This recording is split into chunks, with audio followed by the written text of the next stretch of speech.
The highlight of our week is when we get the chance to talk to Megyn Kelly, and we decided to have a chat about how the media plays this silly game where they're pretending that the people that are coming out of Israeli jails are the same as the civilian hostages that are coming out of Hamas control. Oh, it's truly like only Israel keeps children as prisoners. This is some of the reporting that we're seeing and repeating of reporting by people like Gigi Hadid out there talking about how, you know, it's the same thing. Each side has some children and some young people from the other side, and now they've reached this even-Steven deal to exchange them. It's a lie. It's a lie. Israel's hostages were taken out of their beds in the middle of the night. They're civilians sleeping in the homes of their parents, doing no harm to anyone.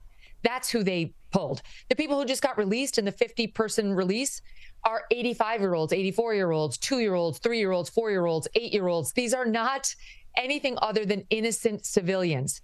The people who are getting released 3-1, by the way, because that's the deal that Israel always has to strike in order to get any of its hostages back with the Palestinians, are people who were arrested with good cause for having broken laws in Israel. They were afforded due process. They either had trials or were about to go through trials for doing things like attempted murder. That's why they were in the Israeli jails. So you can dismiss them as children all you want, but what we really see is the poor 13-year-old and 15-year-old that were in the Israeli jail.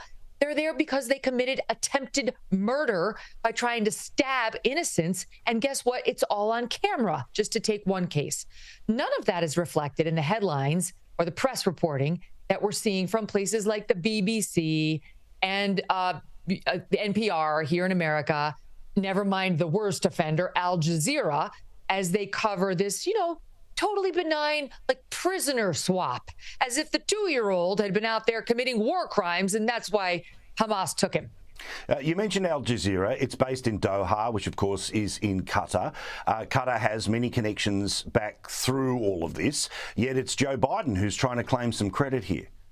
We will continue to remain personally engaged to see that this deal is fully implemented and work to extend the deal as well.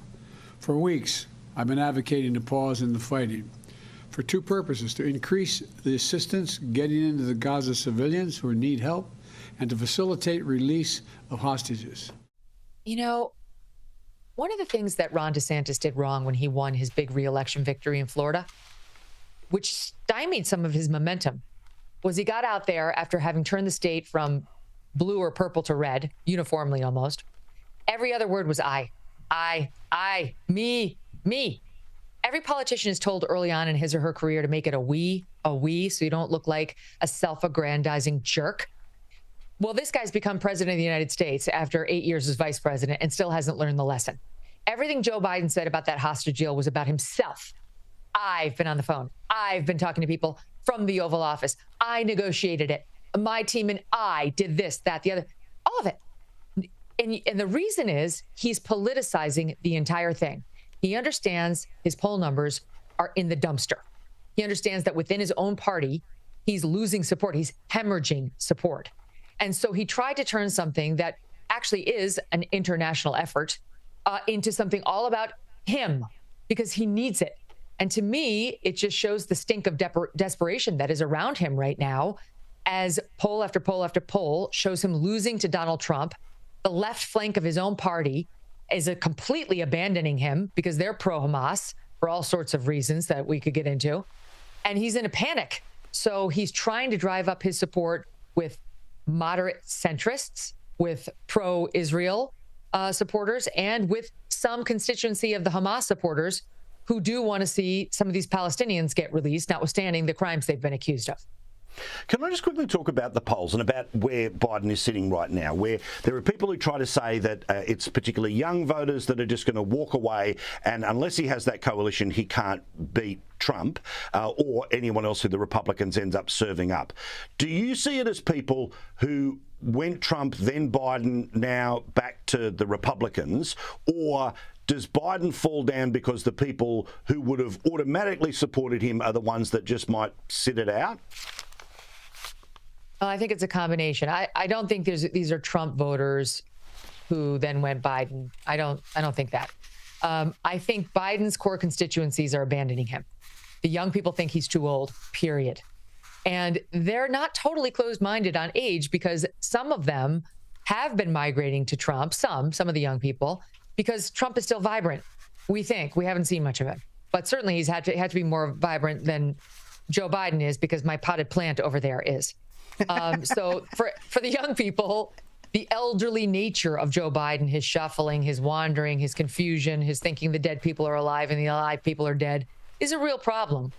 But I think that there are core constituencies within the Democratic Party that are turning on him. Now, this might be too inside baseball, but I'll try it anyway. You're obviously somebody who has interviewed President Trump. You're about to host the next Republican debate. What efforts have you made to reach out to him to say, hey, come on, it's me. Come on, come and debate them?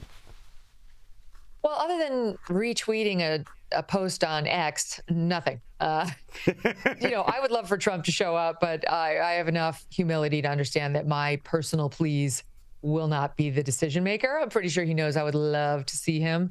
And so would the RNC, and so would all of the other moderators and the co-sponsors of the debate. But if he doesn't show, will have good, smart political reasons for doing that. And how can you tear him apart when he's 60 points ahead in some polls, Paul? So I think the only way Trump shows up if Trump wants to have some fun and he loves Alabama and thinks it might be a kick because he's very good out there. I don't think he'll do it because he thinks anything related to his presidential run depends on it. She is a rock star, none other than the wonderful Megyn Kelly. You can find her work in the US in Sirius XM, here in Australia, obviously here on Paul Murray Live, and obviously on YouTube as well.